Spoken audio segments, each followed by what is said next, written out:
no he puesto somos el pueblo del domingo a solamente, he puesto que ser pueblo del domingo significa también ser testigos de su resurrección, ¿no? De hecho, los 50 días de Pascua, lo más bello, lo más hermoso, es que durante 50 días la Iglesia ha estado intentando ayudarnos a comprender que ser discípulo de Jesús es ser testigo de su resurrección. De hecho, ¿os suena cuál fue el primer mensaje que transmitían los discípulos al inicio? ¿Alguien se sabe esa palabra griega tan bonita? Querigma, ¿verdad? Que en el fondo era eso, Jesucristo, aquel que vosotros habéis matado, ha resucitado, ¿no? Testigos de la resurrección. Bueno, no sé qué tal se lee en las letras estas tan chiquititas. Bien. Sí que os advierto una cosa y espero que no os canséis mucho, pero nada de lo que yo voy a decir aquí es mi opinión, sino que lo que yo voy a intentar hacer aquí es transmitir lo que la Iglesia nos enseña, ¿de acuerdo? Entonces, en ese sentido, hay muchas citas de documentos diversos de la Iglesia, que creo que es importante, muchos los conocemos, otros a lo mejor puede ser que nos pille un poco de sorpresa, pero todos son importantes. Primero de todo, Sacrosanctum Concilium. Ya sabemos de qué documento estamos hablando, ¿no? Levantad la mano, ¿quiénes vivisteis el Concilio Vaticano II? No está mal, ¿eh? Hay un buen grupo. Hay un buen grupo. Yo os confieso que no estaba ni en el pensamiento todavía de mis padres. Nací en el 71, aunque parezco más mayor. Bueno, fijaos que los que habéis vivido la época preconciliar y habéis vivido la reforma litúrgica posconciliar, tenéis una riqueza de la experiencia misma que otros no tenemos. Porque, por ejemplo, los de mi generación hemos vivido ya siempre el rito romano posconciliar. Sin embargo, vosotros podéis comparar y podéis conocer qué diferencias ha habido y qué novedades, cómo ha enriquecido a la Iglesia esa reforma litúrgica, ¿no? Entonces, Sacrosanctum Concilium número 2 nos dice, algunas las leeré enteras, otras solo lo que está subrayado en negrita. En efecto, la liturgia por medio de la cual se ejerce la obra de nuestra redención, sobre todo en el divino sacrificio de la Eucaristía, contribuye mucho a que los fieles en su vida expresen y manifiesten a los demás el misterio de Cristo y la naturaleza genuina de la verdadera Iglesia. Puede ser un poco denso. Vamos a leer solo lo que está en negrita y subrayado. La liturgia contribuye a que los fieles expresen y manifiesten a Cristo y a la Iglesia. ¿Qué quiere decir? Que la liturgia nos carga las pilas para después ser testigos cuando salimos del templo. La Eucaristía, ¿cuándo se acaba? Ay, qué pillos que sois, muy bien. No se acaba nunca, ¿no? El rito sí, la celebración litúrgica sí, toda la vida es Eucaristía. Y la vida de los cristianos es prolongación de la Eucaristía, ¿no? Hacemos Eucaristía nuestra vida. Y los laicos estáis llamados a transformar el mundo con vuestra vida. Esto es importante, lo digo ahora porque luego entenderemos un poquito mejor las cosas, ¿no? Bien, vamos a seguir adelante. Bueno, antes de esto, para no daros muchas pistas, si no está escrito ya lo sabemos, alguno ya lo ha visto. ¿Alguien le suena a partir de qué momento aparecen los ministerios extraordinarios de la comunión? Más o menos. Si tuviéramos que decir, hombre, esto lleva toda la vida.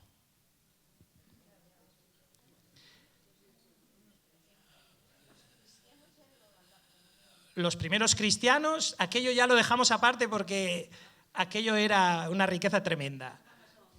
Luego hubo la Iglesia, como es un ente dinámico, animado por el Espíritu, ha vivido diversidad de situaciones, ¿no? Pero lo que sí que es verdad es que desde Trento, vamos a hablar de momento hasta aquí, desde Trento hasta el Concilio Vaticano II no existían los ministros extraordinarios de la comunión. Ha sido una enorme novedad preciosa, ¿de qué?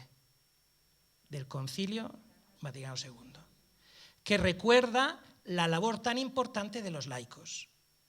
Y continuamente habrá una expresión que sale por todos los lados en la Sacrosanctum Concilium, que es: los fieles participan activa, consciente y fructuosamente de la celebración litúrgica, no como meros espectadores. Aquellas expresiones que tantas veces se han dicho, ¿no? El cura también, ¿eh? ¿Cuántas veces los curas, verdad, decimos, voy a decir misa? Y la gente decía, voy. Eso es como cuando alguien va al cine o va al teatro y los actores actúan y los demás observamos.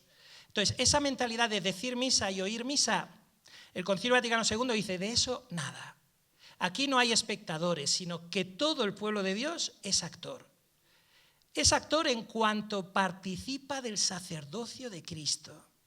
Y por lo tanto, lo que hacemos cuando vamos a celebrar la Eucaristía es unirnos como cuerpo de Cristo a la Iglesia. La Iglesia es el cuerpo de Cristo, para que Cristo, que es la cabeza, presenta el sacrificio al Padre. Por lo tanto, no es Pepito, Marianita y Luisita separado que van a la Eucaristía, sino que es empezar a crear esa conciencia de que somos pueblo, de que somos cuerpo, de que somos esposa de Cristo, ¿no? Y que cuando vamos a celebrar la Eucaristía y cuando llevamos la Eucaristía a los enfermos, estamos prolongando ese cuerpo de Cristo. No es un privilegio que yo tengo, sino que yo hago un servicio, soy un canal que el Señor utiliza gracias a lo que la Iglesia me ofrece para llegar a nuestros hermanos enfermos. Bueno, entonces, efectivamente, hay un documento, una instrucción que se llama In Mense Caritatis, de la Sagrada Congregación para la Disciplina de los Sacramentos del año 1973, donde aparece por primera vez la figura del ministro extraordinario de la comunión. Para los más valientes, a los que les gusta el latín, se lo he puesto en latín, en el medio. Y abajo una traducción como he podido, porque vete a traducir ahora. Bueno, entonces, lo que sí que es interesante es que lo que nos dice aquí, ya en 1973, es lo que se va a repetir continuamente en todos los documentos que hay posteriores en la Iglesia. Nos dice: las circunstancias en las que los ministros de la Sagrada Comunión pueden distribuirla son, dentro de la misa, debido a la gran concurrencia de personas, o cuando el celebrante tenga alguna dificultad especial, de salud, por ejemplo. O dos, fuera de la misa, cuando es difícil llevar las sagradas especies, sobre todo en forma de viático a los enfermos o en peligro de muerte, o cuando el número de los enfermos es especialmente grande, numeroso, en hospitales o instituciones similares, que requiere varios ministros. Levantad la mano, ¿cuántos de vosotros ayudáis a vuestro párroco a llevar la comunión a los enfermos?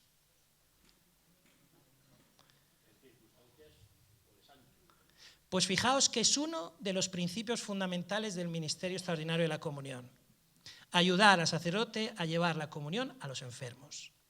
Por eso es muy interesante que animéis, si no existe, en las parroquias, a que haya, por ejemplo, la pastoral de la salud. En muchas parroquias las hay, en otras todavía no. Y la pastoral de la salud es muy importante porque es llevar a Cristo a quien más lo necesita, que es el enfermo. Y vuestra función ahí es muy importante y muy hermosa. Bueno, vamos pasando porque si no yo me enrollo. No os asustéis, pero es interesante también saber estas cosas. ¿Sabéis lo que es el derecho canónico, no? El Código de Derecho Canónico. ¿Qué dice el Código de Derecho Canónico de los ministros extraordinarios de la comunión? Pues en el 910 nos dice: es ministro extraordinario de la Sagrada Comunión el acólito o también otro fiel designado según el canon 230. Esto es muy típico del derecho canónico.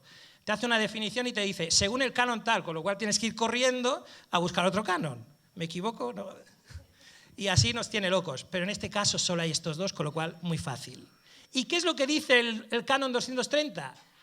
Donde lo aconseje la necesidad de la Iglesia y no haya ministros, pueden también los laicos, aunque no sean lectores ni acólitos, suplirles en algunas de sus funciones, es decir, ejercitar el ministerio de la palabra, presidir las oraciones litúrgicas, administrar el bautismo y dar la Sagrada Comunión, según las prescripciones del derecho. Yo he tenido la suerte de vivir, por ejemplo, en América Latina, en la misión en el Paraguay, y he conocido Brasil y Argentina. Y allí, solo os cuento una anécdota, en la misión que teníamos nosotros, Misioneros del Sagrado Corazón, teníamos 47 capillas. 47 capillas distribuidas por un territorio vasto, medio selvático. Con lo cual dices, no llegamos. Y entonces en todas las capillas había laicos muy bien formados, instituidos, que llevaban la comunión a los enfermos, que incluso animaban las celebraciones litúrgicas de la palabra, ¿verdad? Y entonces lo que hacíamos los sacerdotes, que era más fácil, era hacer reuniones periódicas con ellos para formarles bien, para que luego ellos formen a su gente, ¿no? Bueno, como anécdota. Bueno, seguimos, no os asustéis. Empezamos con documentos interesantes. Hay una instrucción del año 97 sobre algunas cuestiones acerca de la colaboración de los laicos en el Sagrado Ministerio de los Sacerdotes. Todo el artículo 8 está dedicado al ministro extraordinario de la Sagrada Comunión. Yo no sé si queréis que lo lea velozmente para que al menos los que no lo conocen les suene. ¿Vale la pena? Los fieles no ordenados ya desde hace tiempo colaboran en diversos ambientes de la pastoral con los sagrados ministros a fin que, mirad qué manera más bonita, el don inefable de la Eucaristía sea siempre más profundamente conocido y se participe a su eficacia salvífica siempre con mayor intensidad. Esto lo dice otra instrucción que habla de estas cosas, que se llama Immensae Caritatis, que es la que habla del ministerio extraordinario por primera vez, ¿vale? Se trata de un servicio litúrgico que responde a objetivas necesidades de los fieles, destinados sobre todo a los enfermos y a las asambleas litúrgicas en las cuales son particularmente numerosos los fieles que desean recibir la Sagrada Comunión. Primer punto. La disciplina canónica sobre el ministro extraordinario de la Sagrada Comunión debe ser, sin embargo, rectamente aplicada para no generar confusión. Dicho lo de la confusión, va a ir saliendo una palabra que es clericalizar al laico, o el laico que tiene vocación de cura. No os asustéis, luego lo hablaremos, que nadie saque lo de las diaconisas ahora, este es otro tema. De todos modos, un tema interesante también, pero bueno, eso ya cuando Dios quiera. La misma establece que el ministro ordinario de la Sagrada Comunión es el obispo, el presbítero y el diácono. Y lo dice la preciosa carta Dominique Chen 11 de Juan Pablo II. Ministro, ¿qué pone? Ordinario. Quedémonos claramente con esta diferencia entre lo que es ordinario y lo que es extraordinario. Mientras son ministros extraordinarios, sea el acólito instituido, sea el fiel a ello delegado, a norma del canon 230, que ya hemos leído, un fiel no ordenado, si lo sugieren motivos de verdadera necesidad, puede ser delegado por el obispo diocesano en calidad de ministro extraordinario para distribuir la Sagrada Comunión también fuera de la celebración eucarística. Ad actum velat tempus, o en modo estable, es decir, en un momento concreto, por una temporada, o bien de manera estable. Por ejemplo, el ejemplo, valga la redundancia, que os he puesto del Paraguay, muchos de los que estaban ministros nombrados así para servir a las comunidades, enviados también por el obispo, lo hacían de modo estable, animaban a sus comunidades con la liturgia de la palabra de modo estable, por ejemplo. Un fiel no ordenado, si lo sugiere, esto ya lo he dicho, ¿verdad? Entonces, utilizando para esto la apropiada forma litúrgica de bendición. Todos los que estáis aquí, que sois ministros extraordinarios de la comunión, habéis estado en una celebración litúrgica muy bella con el obispo, en la que habéis respondido a 2 preguntas y en las que han rezado por vosotros. ¿Me equivoco? Vale, menos mal, si no, vale. En casos excepcionales e imprevistos, la autorización puede ser concedida ad actum por el sacerdote que preside la celebración eucarística. Por ejemplo, hay un funeral y resulta que estoy yo solo y yo no me esperaba que era una persona tan amada y conocida que se presentan 500 personas. Y entonces yo no tengo ningún ministro extraordinario en ese momento allí y puedo decirle a alguien que yo sé que más o menos lleva una vida, ¿no? No me voy a coger al camello del barrio, ¿verdad? O yo qué sé, pues alguien un poco de la comunidad o lo que sea, y le dices, ¿me puedes ayudar, por favor, a dar la comunión? El sacerdote tiene esa potestad en un momento particular, como excepción, no como norma. Es que a veces nos cuesta entender, es tan delicado, digamos, la frontera entre lo de excepción y norma, ¿verdad? Y a veces hacemos norma de casos excepcionales. Bueno, y acaba aquí, Para que el ministro extraordinario durante la celebración eucarística pueda distribuir la Sagrada Comunión, es necesario o que no se encuentren presentes ministros ordinarios o que estos, aunque presenten, se encuentren verdaderamente impedidos. Ya lo hemos dicho. Pueden desarrollar este mismo encargo también cuando, a causa de la numerosa participación de fieles que desean recibir la Sagrada Comunión, la celebración eucarística se prolongaría excesivamente por insuficiencia de ministros ordinarios. Habéis oído hablar que en la Eucaristía lleva su tempus, ¿no? Entonces, igual que hay un equilibrio entre las partes, no tendría mucho sentido, y en esto es bueno que nos lo digamos muchas veces los curas, que hagamos una homilía de 20 minutos y luego nos demos cuenta y diga, anda, 20 minutos, y ahora la plegaria eucarística, 3 minutos, ¿no? Entonces, igual no tendría mucho sentido que la celebración eucarística dure X tiempo y luego la comunión, porque un cura se empeña en estar él solo con 500 personas y tiquití, y dura 1 hora la comunión. Entonces, por lógica de la armonía entre las partes, ¿no? A tal fin es oportuno, dice arriba, tal encargo es de suplencia y extraordinario y debe ser ejercitado a norma de derecho. A tal fin es oportuno que el obispo diocesano emane normas particulares que, en estrecha armonía con la legislación universal de la Iglesia, regulen el ejercicio de tal encargo. Se debe proveer, entre otras cosas, a que el fiel delegado a tal encargo sea debidamente instruido sobre la doctrina eucarística, sobre la índole de su servicio, sobre las rúbricas que se deben observar para la debida reverencia a tan augusto sacramento y sobre la disciplina acerca de la admisión para la comunión. Para no provocar confusiones, han de ser evitadas y suprimidas algunas prácticas que se han venido creando desde hace algún tiempo en algunas iglesias particulares, como por ejemplo, la comunión de los ministros extraordinarios como si fueran concelebrantes. Típico. Tengo yo 3 ministros extraordinarios en la Eucaristía y entonces les digo en el momento después del Agnus Dei o antes, les digo, suben conmigo y se ponen conmigo allí, y entonces antes de ir a dar la comunión a la gente, pues ya le doy al pan, le doy el vino como si fueran sacerdotes que están concelebrando. Marca, ¿eso qué es lo que provoca sin querer? Confusión y marca como privilegios, ¿no? Y eso luego es un poco complicadillo.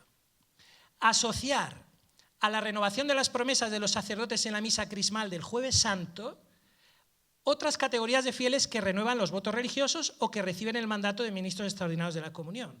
Ya sabéis que el día más hermoso y más significativo de lo que es una iglesia particular es la misa crismal. ¿Por qué?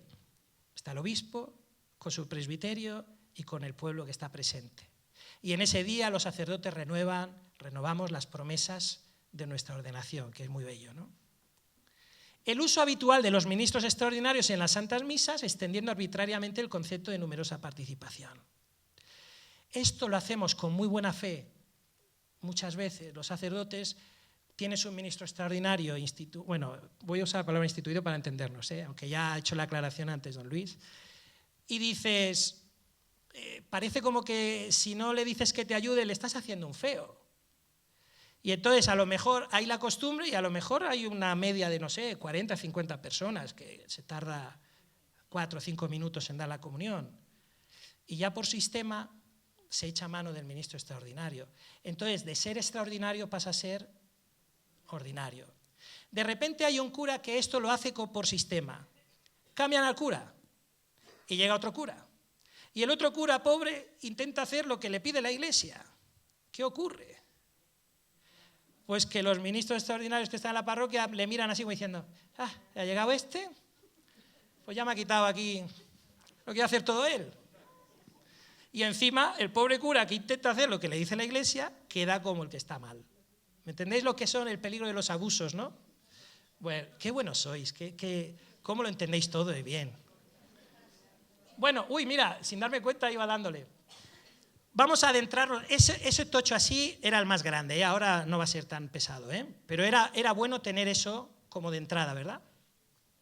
Hay una instrucción que se llama Redención y Sacramentum. ¿Os suena? Más o menos. Interesante leerla. Si amáis la Eucaristía, muy interesante leerla.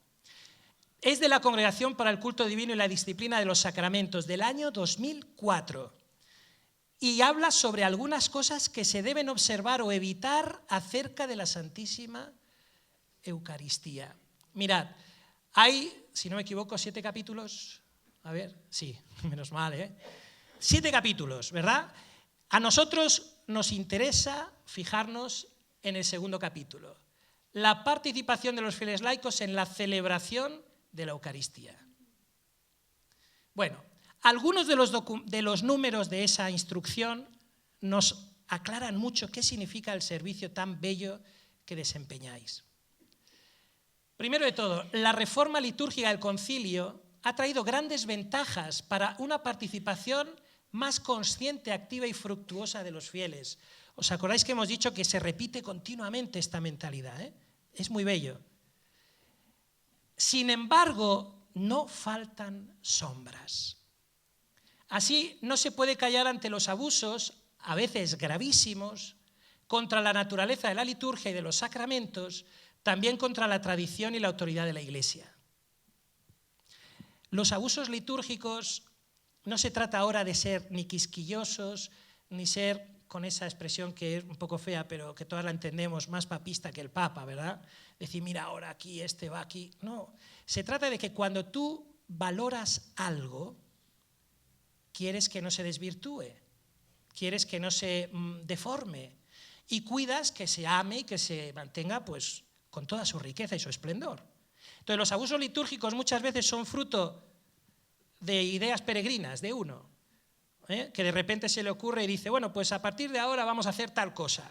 Y de repente en la liturgia añades algo que no tiene nada que ver con lo que está en el rito, ¿no? Bueno, voy acelerando, porque si no... En el número 40 dice, por más que la liturgia tiene sin duda esta característica de participación activa de los fieles, no se deduce necesariamente que todos deban realizar otras cosas en sentido material, además de gestos y posturas corporales, como si cada uno tuviera que asumir necesariamente una tarea litúrgica específica. Y pregunto, ¿alguien ha estado en algún concierto de música clásica alguna vez? Y habéis tenido delante la belleza, pues eso, de toda una orquesta, ¿no? ¿Quién es el más importante en una orquesta? Ah, sí, el director. Tenemos esa mentalidad jerárquica ahí bien asumida, ¿eh? El director. Pues mirad, es importante todos y cada uno de los miembros. ¿Por qué? Porque para que suene la belleza de la obra que están interpretando, cada uno tiene que saber hacer bien su servicio, su ministerio, usando el lenguaje nuestro. Si un violín le da por hacer un solo cuando le toca hacer el solo a la flauta, destroza la obra. Si un tambor quiere hacerse notar más por encima que la travesera, pues entonces estropea la obra. En una orquesta, cada uno es importante en el momento en que cada uno ejerce lo que tiene que hacer, ¿vale? Entonces, esto es importantísimo porque entonces entendemos que el servicio en la acción litúrgica, cada uno desempeña una función. Y nuestro esfuerzo para que la acción litúrgica sea bella, significativa y sea para lo que existe, que es dar gloria a Dios y la santificación de los que participamos, cada uno tiene que esforzarse por hacer lo mejor, de la mejor manera, lo que tiene entre manos. Por ejemplo, el lector, la lectora, que lea bien, que lo haga con unción, que sea consciente que está leyendo la palabra de Dios. El que canta, que cante como quien está cantando, que de hecho está cantando, delante de Dios. Imagínate que Dios te ha dado una audiencia para que le cantes. Pues canta buscando la excelencia en el canto, la excelencia en la lectura, La excelencia en cada una de las cosas que hacemos. Y entonces suena una armonía preciosa, pero cada uno lo que le corresponde. Por eso es importante que haya una catequesis en la que se procure con atención que se corrijan ideas y comportamientos a veces superficiales que en los últimos años se han difundido en algunas partes en esta materia y despierte un renovado sentimiento de gran admiración frente a la altura del misterio de la fe que es la Eucaristía. Escuché en un vídeo de una de las celebraciones que tuvisteis con don Ricardo que en la homilía os decía precisamente esto. Vuestro ministerio no solamente es ir a dar la comunión, sino que es dar testimonio al resto de la comunidad parroquial del amor por la Eucaristía. ¿Por qué? Porque viéndose a vosotros, vean el testimonio de quien ama profundamente la Eucaristía, con la reverencia con la que estáis, con la reverencia con la que vais a comulgar cuando no estáis ayudando a dar la comunión, con la reverencia con que tratáis el cuerpo de Cristo cuando estáis administrando la comunión. Y entonces la gente, viéndoos, también es invitada a vivirla con la misma reverencia y con la misma devoción, ¿no? Seguimos con redención y sacramentum. En el número 44 dice, además de los ministerios instituidos de lector y de acólito, entre las tareas arriba mencionadas, en primer lugar están los de acólitos y lector con un encargo temporal, a los que se unen otros servicios descritos en el misal romano y también la tarea de preparar las hostias, lavar los paños litúrgicos y similares. Todos los ministros ordenados y los fieles laicos, al desempeñar su función o oficio, harán todo y solo aquello que les corresponde. Y ya lo hagan en la misma celebración litúrgica, ya en su preparación, sea realizado de tal forma que la liturgia de la Iglesia se desarrolle de manera digna y decorosa. ¿Hay alguien de los que estáis aquí que hacéis el servicio en la comunidad de lavar purificadores corporales, manteles, y lo metéis con la colada de la casa? Ah, bueno, muy bien. ¿Y el agua en la tubería? Bueno, bien. ¿Le echáis buen detergente allí? Fijaos que solo con un poco hay que echar, sobre todo cuando está manchado de vino, ¿verdad? Pero fijaos que en la misma forma con la que uno trata con reverencia esas cosas pequeñas y sencillas, estás transmitiendo el amor hacia algo. Pero esto es algo muy evidente y muy lógico. Mira, una vez discutía, entre comillas, bueno, discutía, sin comillas, en Paraguay con un pastor evangélico que me tenía loco a la gente, de verdad. Iba a las iglesias de los católicos comiéndoles la oreja a una cosa y entonces les decía que si eran idólatras por las imágenes, por no sé qué, por no sé cuál. Entonces yo un día, ya un poquito caliente, vamos a decir, digo, bueno, pues le voy a hacer yo una visita. Entonces se vinieron algunos de la parroquia también y fuimos a ver, a charlar. Y entonces, hablando de esto, yo le dije, por favor, yo ya no sé cuántas veces les hemos explicado, los cristianos católicos no adoramos imágenes, veneramos con culto reverente las imágenes que nos representan, que nos recuerdan a lo que realmente amamos. Eso es idolatría. Y entonces le dije, ¿tiene usted en su cartera alguna foto de su esposa o de sus hijos? Claro, y saca la foto de su esposa y sus hijos. Y digo, ¿me la deja, por favor? ¿Qué pasaría si yo ahora agarro esta foto, la tiro al suelo, la escupo y la piso? Es una ofensa. Pero si es una foto, si es un trozo de papel, pero es la foto de mi esposa y mis hijos. Digo, entonces, ¿se da cuenta la diferencia? Digo, fíjese que esto es algo pequeño y sencillo, que no es la realidad de su esposa y sus hijos, pero usted, si yo la trato mal, a usted le ofende. ¿Por qué? Por lo que significa, por lo que representa. Esos pequeños detalles, cómo tratamos las cosas, cómo nos movemos por la iglesia. Hoy en nuestra parroquia salió un tema que es el silencio en la iglesia. Y hubo alguien que nos riñó un poco porque estábamos en la sacristía charlando de unas cosas importantes, no eran trivialidades. Hablábamos del Barça, de cosas serias. Y entonces entró alguien y dijo, por favor, se oye todo, molesta. Y entonces fue una pequeña lección. ¿Cómo estamos nosotros en el templo? ¿Facilitamos la oración de nuestros hermanos que están allí, o a veces también caemos en la tentación de entrar como quien entra en el McDonald's, sin hacer publicidad innecesaria, ¿no? Los detalles, manera digna y decorosa.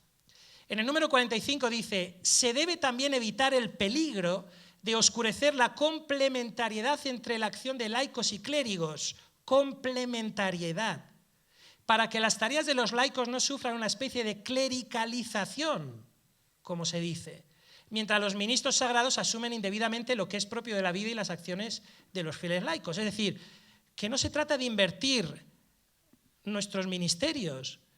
A veces da la sensación de que hay gente que es laico que quiere ejercer como si fueran curas. Y a veces hay curas que da la sensación de que lo que querrían es ser fieles laicos. Pues cada uno hace su servicio y todos juntos damos gloria a Dios. Entonces, el peligro de la clericalización también de estos ministerios, ¿verdad? No hace falta que ahondemos, ¿no? Ya sabemos de qué va.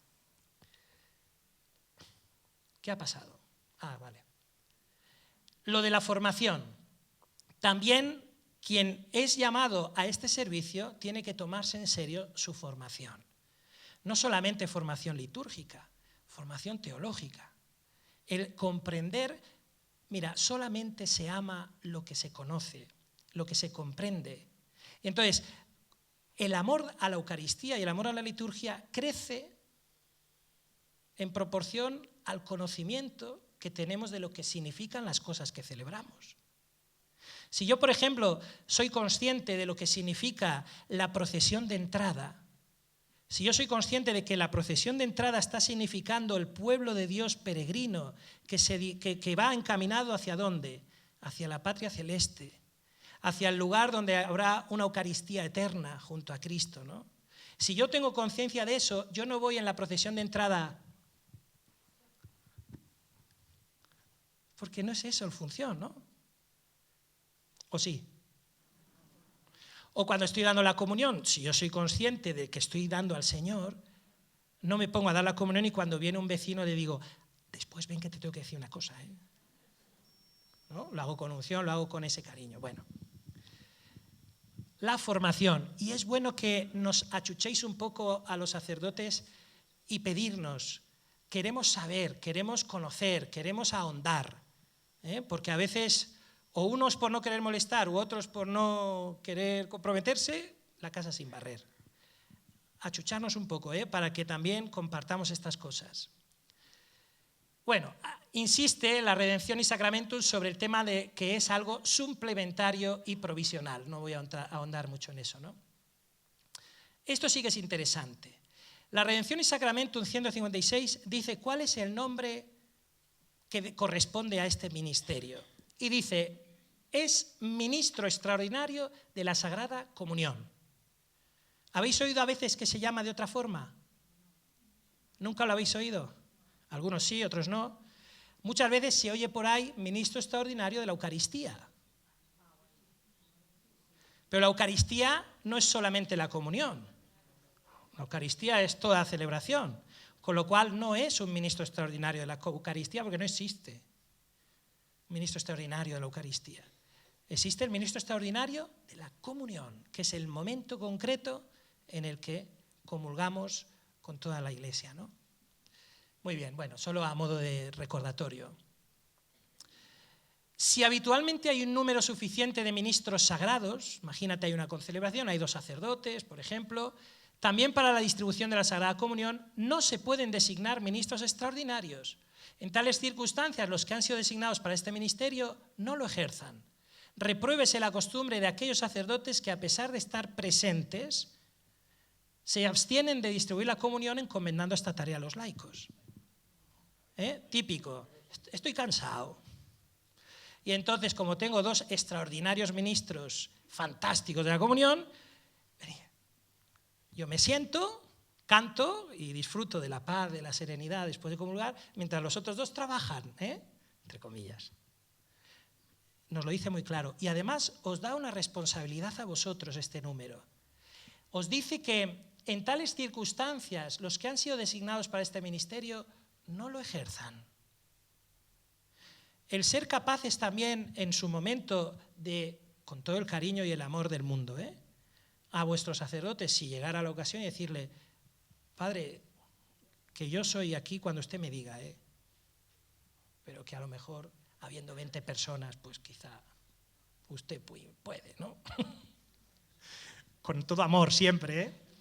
Bueno, el ministro extraordinario de la Sagrada Comunión podrá administrar la comunión solamente en ausencia del sacerdote o diácono cuando el sacerdote está impedido por enfermedad o edad avanzada o por otra verdadera causa, o cuando es tan grande el número de los fieles que se acercan a la comunión que la celebración de la misa se prolongaría demasiado. Este es el resumen de cuál es el servicio que hacemos, ¿no?, del ministerio. Yo he tenido, por ejemplo, en Barcelona, soy de allí, y en el santuario teníamos un padre que ahora está aquí, que estaba muy enfermo y aparte tenía problemas de movilidad. Y el sagrario lo teníamos justo detrás del altar con unas escaleritas. Con lo cual el pobre hombre era incapaz de subir a por el copón y poder distribuir la comunión. En ese caso extraordinario, pues había alguien que no estaba ya instituido, o sea, que no había celebrado, pero alguien que venía todos los días a la Eucaristía y demás, y que le ayudaba. Pues bueno, en ese caso extraordinario faltaría más. Es más, muchas gracias por hacerlo. Muchas gracias, ¿no?, por ayudar, por prolongar. En el fondo, mira, esto es como lo de la comunión. Hay gente, se nos ha metido un poco en la Iglesia también la mentalidad mundana de las cosas. Igual que se ha metido el individualismo o el relativismo, se meten lo de los famosos derechos. Ahora todo el mundo tiene derechos. Tenemos derechos de todo. Por ejemplo, la ideología de género rápido te dice que es que yo tengo derecho a ser padre. Pues mire usted, no tiene derecho. Ser padre es un don, no es un derecho.